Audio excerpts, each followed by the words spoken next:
Hello বন্ধুরা, আমি মৈনাক চলে এলাম নতুন একটা ভিডিওতে। আজকে এই ভিডিওতে রিভিউ করব অর্জুন দত্তর সিনেমা বিবি পায়রা, যে সিনেমাটা আজকে আমি হইচই থেকে কিছুক্ষণ আগেই দেখলাম। সিনেমাটা আমার সিনেমা হলে গিয়ে দেখা হয়নি, তাই মনে হলো আজকে হইচই থেকে দেখে ডেফিনেটলি এটা নিয়ে কথা বলবো। জানি অনেকটা লেট হয়ে গিয়েছে, এই রিভিউটা কতজন দেখবে সেটাও আমি জানি না, কিন্তু সিনেমাটা কেমন হলো দেখো। এটার গল্প সম্পর্কে যদি ছোট্ট করে তোমাদেরকে বলি, মেয়েরা বিয়ে হওয়ার পর আসছে, এবার স্বামীর দ্বারা তারা কতটা অত্যাচারিত বা স্বামীর দ্বারা তারা কতটা ট্রাভেলড, সেখান থেকে তারা কিভাবে বেরিয়ে আসছে, এটার বেসিস একটা কমেডি ফিল্ম। সোজা ভাষায় বলতে গেলে এটা সিনেমাটা হলো কেমন দেখো।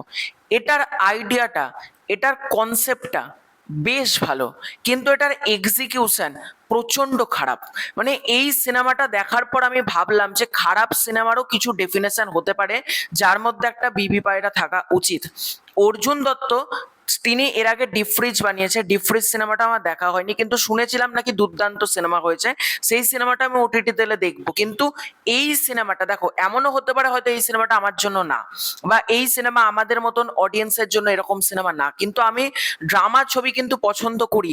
আমি এমন না কিন্তু যে মাস ছবি প্রচুর পরিমাণে দেখছি বা কমার্শিয়াল ছবি দেখছি, আমি কোনো ফ্যামিলি ড্রামা ছবি দেখি না। না, আমি কিন্তু ফ্যামিলি ড্রামা ছবি বা ড্রামা ওরিয়েন্টেড কন্টেন্ট কিন্তু বেশি পছন্দ করি। কিন্তু ড্রামা হোক বা কমেডি হোক, সেটা লেখার জন্য না একটু পাঞ্চ লাইন দরকার আছে। এত দুর্বল পাঞ্চ লাইন, মানে কমেডির কাজ এই সিনেমাতে অত্যন্ত খারাপ। হ্যাঁ, তাই বলে কি এই সিনেমার মধ্যে কিছু পজিটিভ দিক নেই? ডেফিনেটলি রয়েছে এই সিনেমার মধ্যে পজিটিভ দিক। এই সিনেমার বিবি পায়রা যে টাইটেল ট্র্যাকটা, সেটা ভালো লেগেছে আমার। কিছু কিছু জায়গায় কিছু কিছু টুইস্ট খুব ভালো ওয়ার্ক করেছে। যেমন সুব্রত দত্তের যে চরিত্রটা, সেই চরিত্রর একটা ট্রান্সফরমেশন আসে। এবার কিভাবে আসে সেটা আমি বলছি না, কারণ এখনো সিনেমাটা অনেকে ওটিটিতে দেখবে, তার জন্য আমি বলছি না।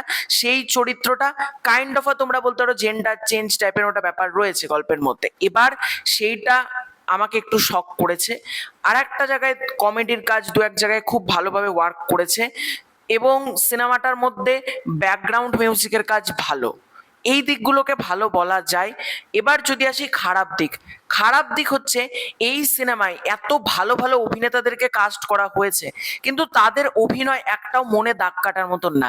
এখানে স্বস্তিকা মুখার্জি একই গতে বাঁধা অ্যাক্টিং, পাওলি দাম একই গতে বাঁধা অ্যাক্টিং, অনির্বাণ চক্রবর্তী কিছু কিছু জায়গায় ভালো কাজ করেছে। এবার লোকনাথ বাবুর যে চরিত্রটা, তিনি যেটুকু রোল পেয়েছেন তিনি ভালো কাজ করেছেন।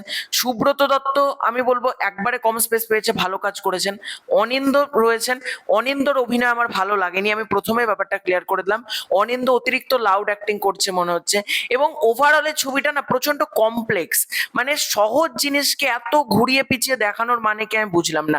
সিনেমাটা অতিরিক্ত পরিমাণে কমপ্লেক্স, এবং সিনেমাটা প্রচন্ড বোর করেছে আমাকে। মানে প্রথম থেকে শেষ পর্যন্ত এতটা বোরিং হবে আমি ভাবিনি।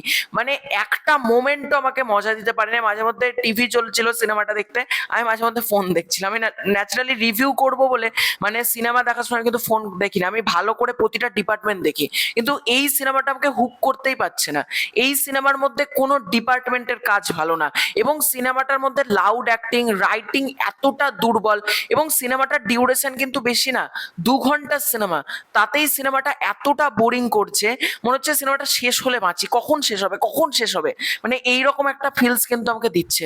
এবং ওভারঅলে সিনেমাটা যেটা বলতে চেয়েছে ডিরেক্টর, এবং পায়রার যে ব্যাপারটা, সেটা শেষ মুহূর্তের লাস্ট 5 মিনিটস প্রচন্ড ভালো, কিন্তু তার আগে যে একটা ঝামেলা ক্যাওস তৈরি করার চেষ্টা করেছে অনির্বাণ বাবুর সাথে, মানে স্বস্তিকা, পাউলি, এদের যে একটা ক্যাওস, মাঝে সব ফ্ল্যাটের লোকজন উঠে চলে আসছে, ওই কি মারামারি, এই পায়রা ঘুরছে, এই ব্যাপারগুলো না অতিরিক্ত ফোর্সফুলি মনে হচ্ছে। মানে শেষের ক্যাওসটা কোনো আমার মানে মনে হচ্ছে কি অতিরিক্ত পরিমাণে এত কেন।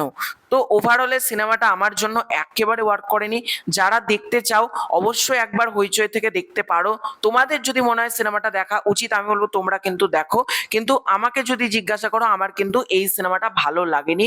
এই সিনেমাটার মধ্যে সেরকম কোনো আমি মজা পেলাম না, এবং সিনেমাটা কোথাও গিয়ে আমাকে হতবাক করেছে, বোর লেগেছে সিনেমাটা, এবং প্রচন্ড বোরিং ছবি, এটা আমি সিনেমাটাকে বলবো। এবং রাইটিং থেকে শুরু করে এক্সিকিউশন, সবার পারফরমেন্স খুবই জঘন্য ছিল।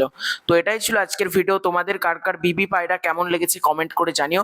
খুব শীঘ্রই দেখা হচ্ছে নতুন কোনো ভিডিওতে। চ্যানেলে প্রথমবার হয়ে থাকলে চ্যানেলটাকে সাবস্ক্রাইব করে দিও। Bye bye.